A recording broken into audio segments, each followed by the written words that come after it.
اللہم صلی علی سیدنا محمد وعلی آل سیدنا محمد وبارک وسلم۔ درود پاک مسلمانوں کے لیے ذریعہ مغفرت ہے۔ درود پاک حاجتیں پوری کرنے کا ایک ذریعہ ہے۔ درود پاک ایک عظیم الشان دعا ہے۔ درود پاک جنت کا مختصر ترین راستہ ہے۔ درود شریف ناگہانی اموات و حادثات سے بچاتا ہے۔ درود پاک انسان کی ہدایت کا یقینی سبب ہے۔ درود پاک ایک ایسا عمل ہے جو مقام ولایت تک بآسانی پہنچاتا ہے۔ درود شریف پڑھنے والا غیبت سے محفوظ رہتا ہے۔ درود پاک ہر حال و قول میں مقبول عمل ہے۔ درود پاک روحانی ترقی میں اضافے کا باعث بنتا ہے۔ حضرت عبداللہ بن مسعود رضی اللہ تعالیٰ عنہ نے حضرت زید بن وہب سے کہا، جب جمعے کا دن آئے تو رسول اکرم صلی اللہ علیہ وآلہ وسلم پر 1000 مرتبہ درود پاک پڑھنا ترک نہ کرنا۔ حضرت حذیفہ بیان کرتے ہیں کہ درود پاک پڑھنا درود پاک پڑھنے والے کو اور اس کی اولاد کو اور اولاد کی اولاد کو رنگ دیتا ہے۔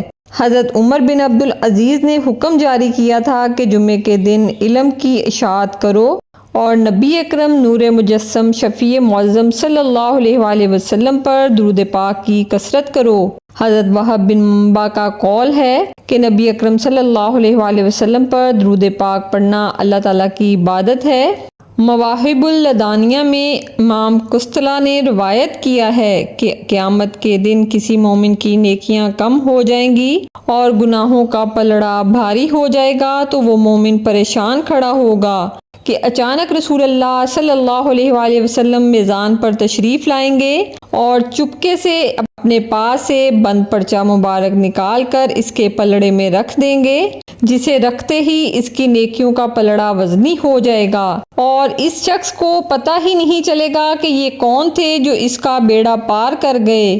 وہ پوچھے گا، آپ کون ہیں؟ اتنے سخی، اتنے حسین و جمیل، آپ نے مجھ پر کرم فرما کر مجھے جہنم کے ایندھن سے بچا لیا، اور وہ کیا پرچہ تھا جو آپ نے میرے اعمال میں رکھا؟ تو رسول اللہ صلی اللہ علیہ وآلہ وسلم کا ارشاد گرامی ہوگا، میں تمہارا نبی ہوں اور یہ پرچہ درود پاک کا ہے جو تم مجھ پر بھیجا کرتے تھے۔ اسی طرح امام ابن حجر مکی بیان کرتے ہیں کہ ایک صالح شخص نے کسی کو خواب میں دیکھا اور اس سے پوچھا کہ مرنے کے بعد تیرا کیا حال ہوا؟ تو اس نے بتایا کہ اللہ کریم نے میری بخشش فرما کر مجھے جنت میں بھیج دیا۔ صالح شخص نے اس سلوک کا سبب پوچھا تو اسے بتایا، جب فرشتوں نے میرے اعمال تولے، میرے گناہوں کو شمار کیا اور میرے پڑھے ہوئے درود پاک بھی شمار کیے تو 100 درود گناہوں سے بڑھ گئے، جبکہ باقی سب نیک اعمال سے میرے گناہ زیادہ تھے۔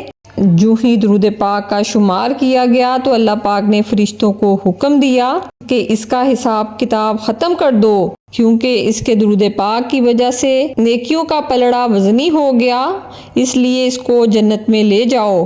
اسی طرح امام شرف الدین بصیری رحمۃ اللہ علیہ ایک بہت بڑے تاجر اور عالم تھے، عربی ادب کے بہت بڑے فاضل اور شاعر بھی تھے۔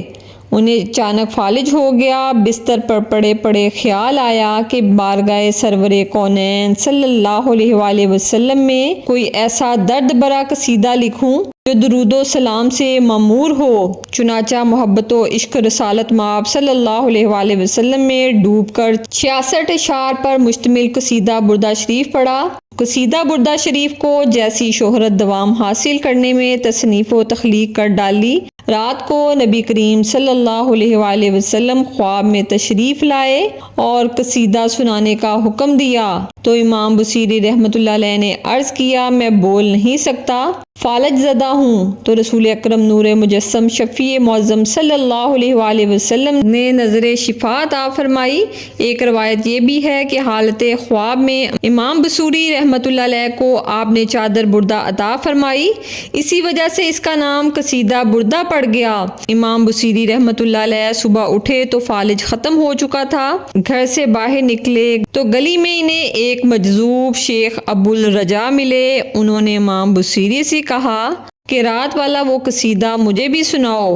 تو امام بصیری رحمۃ اللہ علیہ یہ سن کر حیرت زدہ ہو گئے۔ درود پاک کی بے شمار برکات ہیں، لہٰذا کوئی بھی مشکل زندگی میں آئے تو درود پاک کو کثرت سے اپنے اوپر لازم کر لیں۔ اللہ کریم اس درود پاک کی برکت سے ہمیں اس جہاں میں بھی سرخرو فرمائے اور اس جہاں میں بھی سرخرو فرمائے۔ اللہ کریم ہمیں محبت ذوق شوق سے زیادہ درود پاک پڑھنے کی توفیق عنایت فرمائے۔ آمین۔ جزاک اللہ الخیر۔